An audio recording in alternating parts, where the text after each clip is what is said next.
What is going on, fellas? I am back out at the Pecan Ridge Outdoor Center in Scurry, Texas, and today I wanted to show you guys how I got one of the cheapest 22 bolt action rifles and turned it into an actually pretty decent precision rimfire rifle. So let's talk about it. So this right here is the Savage MKII FV-SR. I bought this thing brand new from my local shop for, I think, $247 out the door with 2 boxes of ammo. So this thing is extremely affordable, and it's actually a pretty neat little gun. Comes with a fluted bull barrel, which is surprisingly accurate for the price point. It's threaded on the end, so we can add a suppressor. We'll get back into that later. Has an oversized bolt knob, and the action on this is not half bad at all. Comes with one of Savage's adjustable AccuFire triggers. I have it set to the lowest possible, which is I think 2.5 or 3 pounds. Very crisp. And this gun honestly has a lot going for it. But if you've ever seen a stock Savage Mark II, it looks like this right here. It has the flimsiest stock I've ever felt in my life. So that's kind of the starting point for this project. So back whenever I first bought this gun, I bought it with the intention of putting it in a chassis, but after I bought it, come to find out there were not a lot of chassis options available out there that looked good. MDT made their Oryx and their LSS chassis for it, but I thought those were kind of ugly. Same with the Boyd stocks, just wasn't a fan of the Boyds. And those were the pretty much 2 main options out there. KRG made a very limited run of Bravos for the Savage Mark II a long time ago, and I really wish they still made them because the Bravo is one of my all-time favorite budget chassis. But probably about 1.5 years ago, I find out MDT dropped their Field Stock for the Savage Mark II, and the Field Stock is actually a decent-looking chassis. I bought it, put it on this thing, and it makes a world of difference. If you want to get a Field Stock for your own Mark II, I will have it linked in my Amazon storefront down in the description, along with pretty much almost every other part of this build, just to make it easy for you to find it in one little spot, buy it all off Amazon, make it super convenient for you. But I absolutely love this system. It comes in 3 different colors: black, OD green, and FDE, depending on your style. And what I love about it is if you already have a Field Stock for a full-size rifle, like a hunting rifle or a precision rifle, you can build one of these and have it as a little trainer, and it feels almost identical. It has a plastic overmolding, but it is aluminum bedded, so it keeps it super rigid, has an adjustable cheek riser, which I love, and has M-LOK slots all the way around. This thing is almost perfect with one small little caveat. It's not that serious. I can fix it, or I already fixed it. Let me show you guys.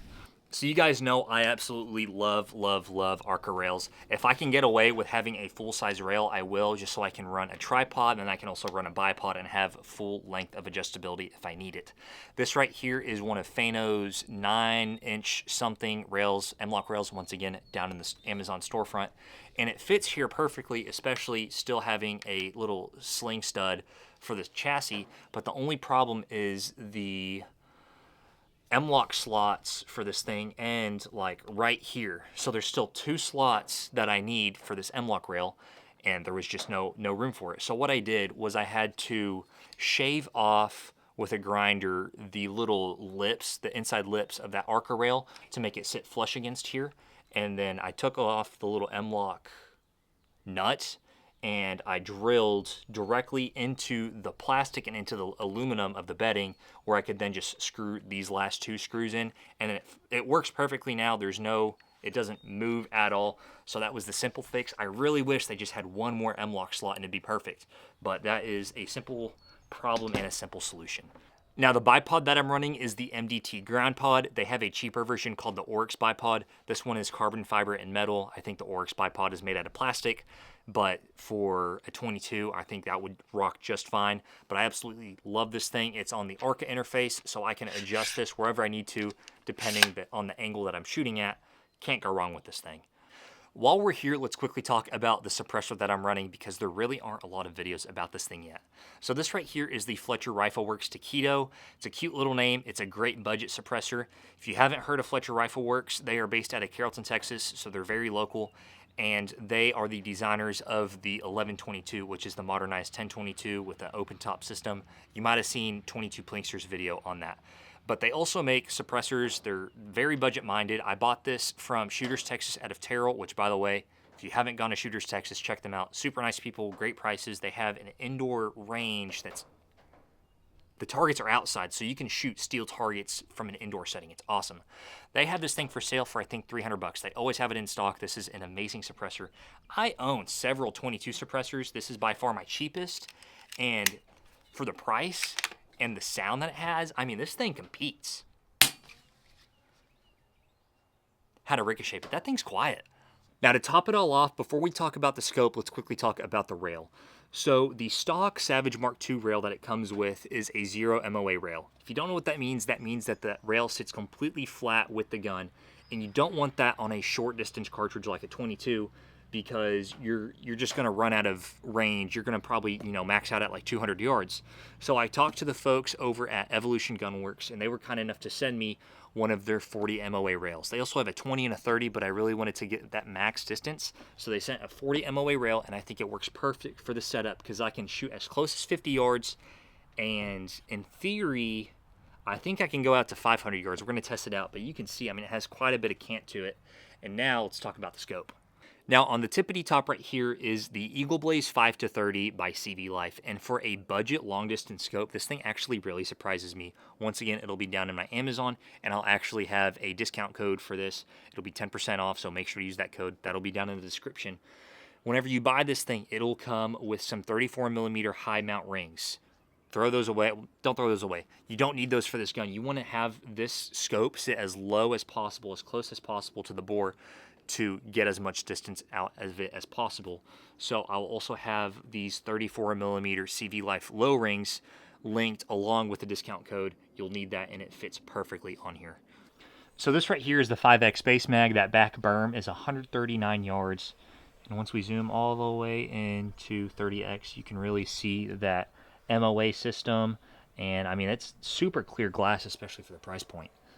All right, now let's do some shooting to see how accurate it is and how far we can really go out. I pretty much religiously use CCI standard velocity just because out of a 16-inch barrel, it's still subsonic and it's super consistent. So we don't have to use any ear pro, and we really don't need 30X for 50 yards. Go back to our 0. The scope has a 0 stop, which is pretty neat. I mean, this thing just absolutely goes almost hole in hole. There's a slight breeze, but oh my gosh. And actually, before I started this video, a fly got on my target and I smoked it 50 yards. I wish I got it on video. All right, let's go check it out. All right, I've been shooting this paper all morning. Here's my last 5-shot group. We got a small breeze, and then I had one flyer, but I mean, that's a pretty decent group, especially for me speed shooting. But I mean, if I really want to focus, there are times where I was aiming at that dot, and then I was just absolutely annihilating, just hole in hole. But now, let's see if we can take it out to some distance. I got a steel target. Hopefully, I'm going to try to get at least to 300 yards, maybe 400, 500 if we're super lucky. Quick shameless plug, if you want to own your own piece of land like this, either to hunt on, to shoot on, to retire on, maybe even just to get away from the city on the weekends, I am a licensed realtor that specializes in land sales in the DFW and Northeast Texas area. If you're interested, my contact information will be down in the description. Give me a call, a text, or an email. I will help you find the right place for you in Texas. But now, let's get back to the video. All right, I got a 10-inch swinging plate set up right here. We got a berm behind us for safety and just so I can see where my hits are going. I can get out to a little over 400 yards going that way. If I'm hitting steel after 400 yards, I can go that way to go to 500, maybe 600. But I don't know if I'm going to do that, but we're going to just do 100-yard increments, see what we can do. We're just going to have some fun. All right, we're starting off with 150 yards just because 100 yards is too much of a chip shot. I'm on my Fano tripod with the inverted ball head. I actually have a full video comparing this to a $1,000 Fat Boy tripod. And honestly, for a budget tripod, this thing honestly really impresses me. So we're going to try it out. I have a free app that I'm using called Bullet Drop Plus. It tells me what to set my dope to, which is 16.9. Let me know what dope chart. I'm kind of new to all this. What kind of apps do y'all like to use? I just use that one because it's free. But this should be an easy. Yep, perfect. All right, let's back it up to 200. All right, we're now at 199. Dope chart says, just round it up to 200, 27.5. All right, 27.5. This is where we start stretching it.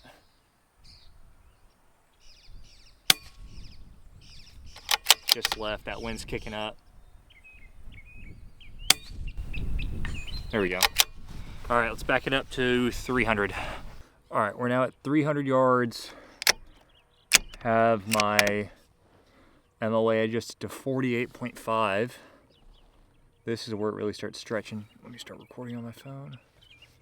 All right.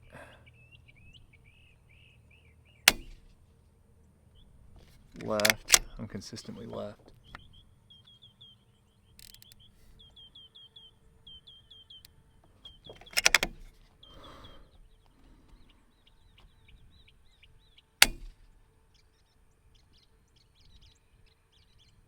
I went the wrong left. I need to go right.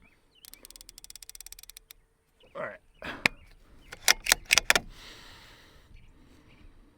Good up and down though. Oh, just missed it. I think I'm out. You can see my feet swinging. I can't fit in the bed of my truck fully, so this is how I'm rocking out right now. All right.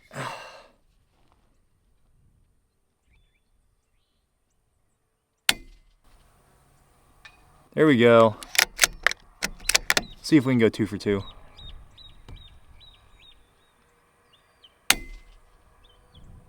Oh, missed.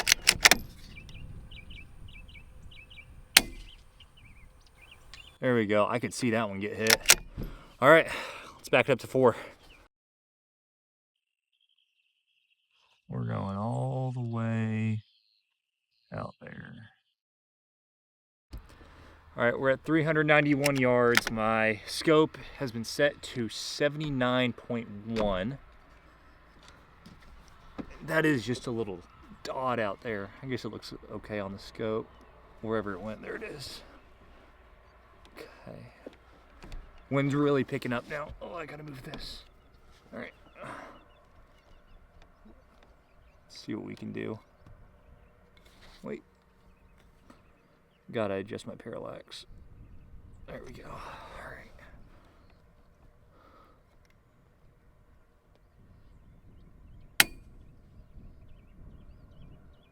Right side.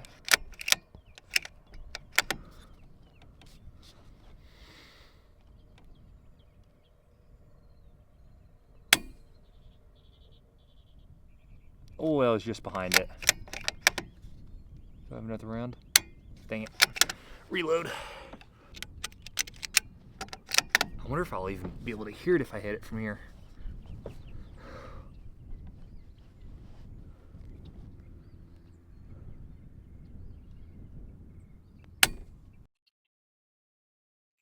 There we go. Oh my gosh. Hope y'all could hear that. I could actually see the impact. There's no way I can go 2 for 2.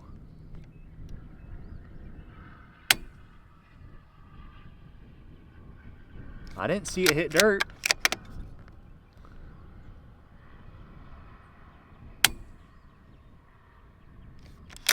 I'm getting so close.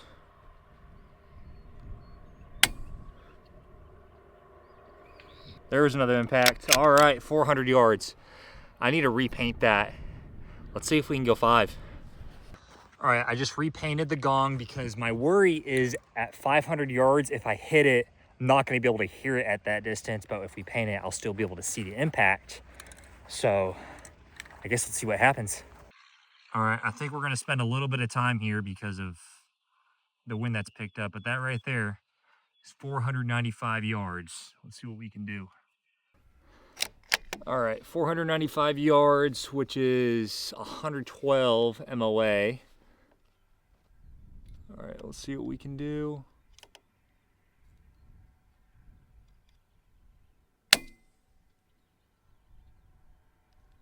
Low.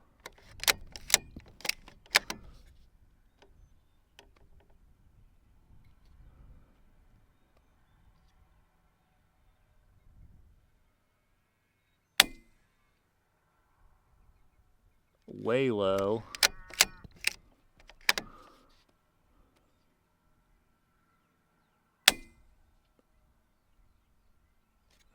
Getting closer. I had to readjust. Let's see what we can do.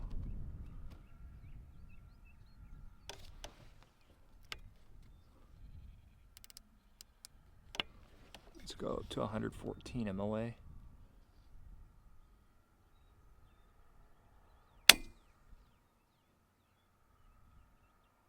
Still way low. I wonder if I'm consistent.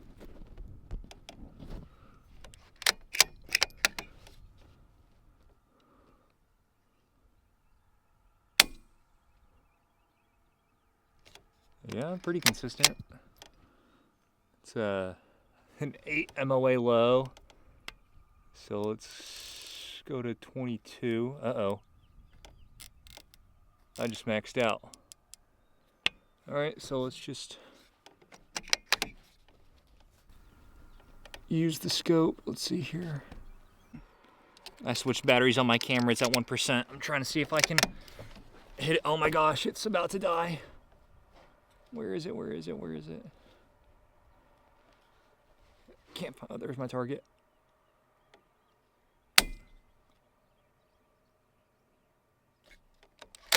I didn't see dirt fly.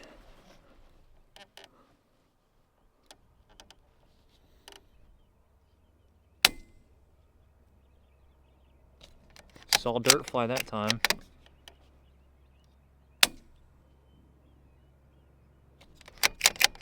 Gosh, I'm all over at this distance. Oh! Got it! Hopefully y'all heard that. Let's see if we can do another one. I don't think I can.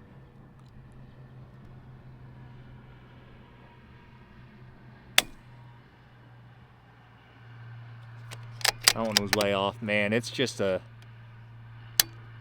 luck shot at this distance. You guys are about to die on me. All right, there we go. 500 yards with the Savage MKII decked out as a budget bench gun build. I had zero idea I could actually do that. I was thinking I was going to top out at 400. I'm glad I hit it at 500. Let me know down in the comments below how you would rig out your gun or any tips and tricks on long distance shooting.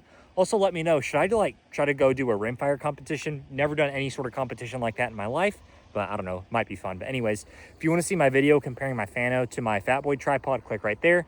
If you want to see a video where I actually put a thermal on that gun right there and killed a pig with it, click right there. Or if you just want to see another one of my random videos, click right there. I'll catch you guys in the next one. See ya.